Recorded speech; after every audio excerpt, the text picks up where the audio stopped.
We're living in an incredible world of rapid advanced technological innovation that promises and offers abilities for a growing amount of interconnectedness. Why then does it feel like we're getting further and further apart from one another? In today's society, we're trapped in a seemingly endless cycle controlled by tech giants like Amazon, Google, and Meta, known collectively as Big Tech. These entities are crucial for our success, but keep us in a perpetual state of dependency.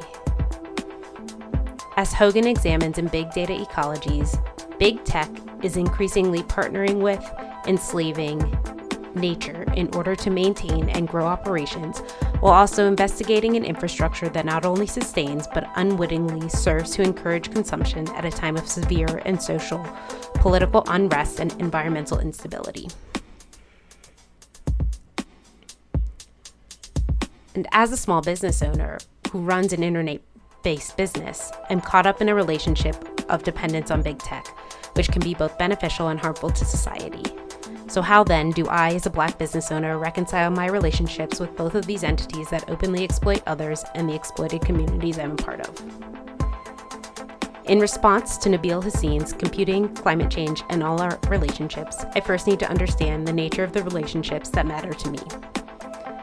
While I'm forced to engage with big tech and exist within the structures they've created, I'm not deluded into thinking they care about me or my community outside of the collective impact we have towards their bottom line. On the other hand, there are groups that I've unconsciously or unknowingly participated in the harm towards, especially with my use of modern technologies. As Terry Gross and Siddhartha Kara explain in How Modern-Day Slavery in the Congo Powers the Rechargeable Battery Economy, smartphones, computers, and electric vehicles may be emblems of the modern world, but their rechargeable batteries are frequently powered by cobalt, mined by workers laboring in slave-like conditions in the Democratic Republic of Congo. In Burringtons from war crystals to ordinary sand, excavating silicon supply chains, the early and current history of silicon electronics and computers continues to expand its geographic labor and military-industrial context and relies on global supply chains that have always been necessary for the manufacture of digital electronics at scale. So at the same time, technology and the materials that power it are vital to my day-to-day life. The people involved with the production of these materials are actively being harmed. And despite my awareness of this issue, I'm not realistically in the position to make a change to their daily lives. When I consider the relationships that need to be repaired, it's not with these big corporations and technologies, though they are vital to my day-to-day life as a business owner. As I've mentioned, big tech certainly doesn't care about me. I'm a very small fish in a large pond. They promote consumption and values labeled as progress and innovation, but these often lead to societal and environmental problems. They push the idea that there is nothing that we can do and that their role is indispensable. And as much as I wish it were otherwise, I can't prioritize my relationships with all people that are being exploited. So that brings us to the question then of who do I care about and what are the relationships that matter? And that answer must be that I care about my sphere of influence, and those are my priorities. Joe Girard, a businessman generally regarded as successful, introduced the idea that each person has influence over about 250 people who individually have their own influence on a mostly separate set of 250 people, and so on. There are exceptions. Some people may have more or less than others, but this principle centers in individuals' close relationships with one another. I care about repairing my relationships within my community. I'm invested in understanding how these connections impact both my business and my daily life. By focusing on these close relationships, I believe that we can create significant change. The first step towards a hopeful future is recognizing the flaws in these relationships and improving these to create ripples that lead to broader impact. I share in this frustration and fatigue from waiting for solutions. We need to stop looking to others to save us and start becoming our own guides at the community level. While society continues to feel more disconnected, I don't believe we're doomed to that future or to the future where we perpetuate past mistakes. Our plan should be focusing on repairing relationships, starting with those closest to us. Think about it. How can we reach for someone far away if the bridge to our neighbor is broken? Technology is indispensable, and we also need to use it wisely.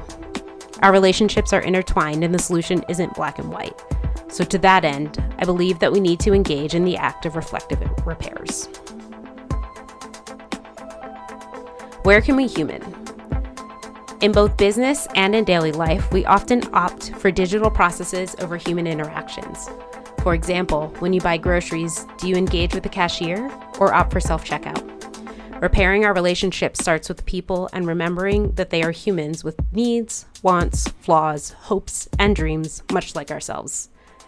Human interactions can foster a sense of community and well-being.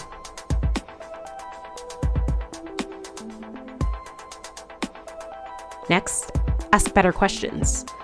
This involves understanding who we engage with and how deeply we care about the responses. Again, think of your daily interactions.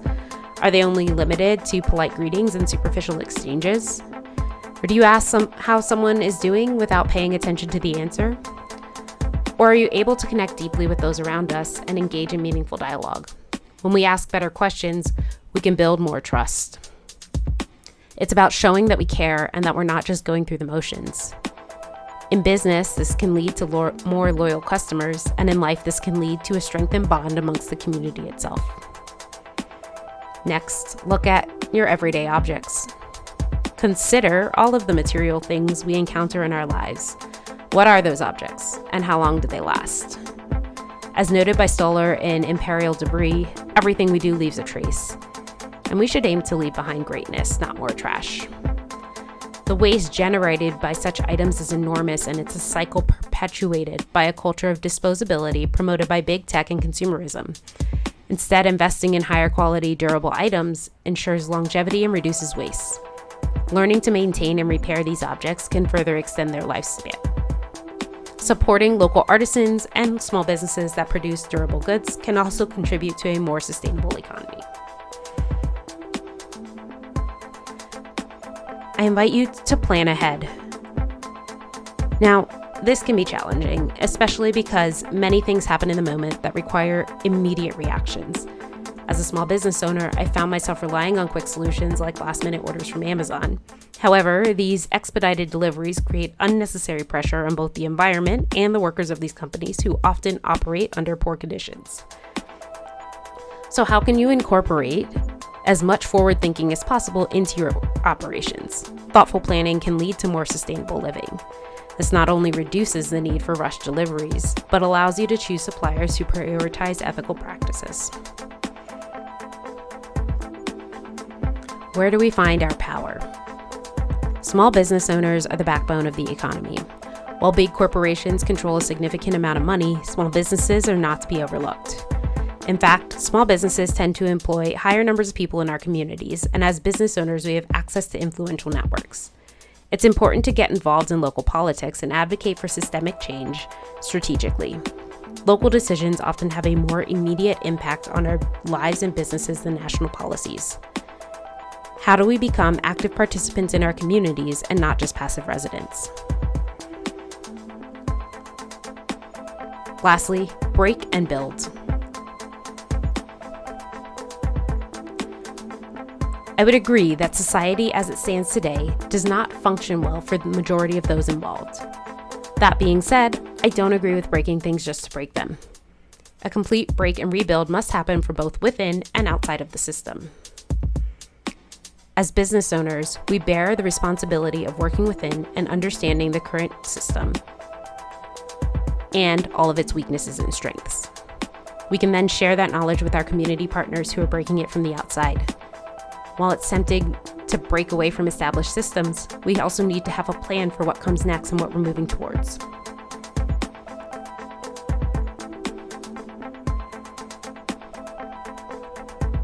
So now what? We must act now. Aside from the upper echelons, the world seems to be falling apart amidst promises of being more connected than ever. Due to invisible barriers created by technology, we're losing our touch with humanity. We must build for the community, and we need tangible actions, not just grand ideas.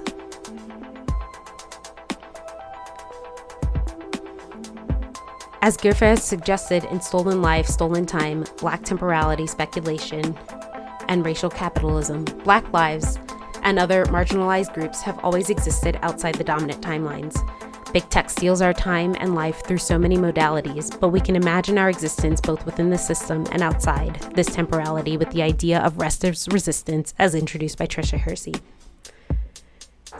Consider the ways in which slowing down can empower us. In a culture that values constant productivity, taking time to rest and reflect is a radical act. It allows us to recharge, gain perspective, and make more thoughtful decisions. And by reclaiming this power, we can challenge the cycle imposed upon us by big tech. The task ahead is challenging, but not insurmountable. As business owners and as individuals, we have power and influence. We must be proactive, compassionate, and resilient, and we must engage in meaningful dialogue, plan for long term, and embrace rest. And most importantly, we must act now.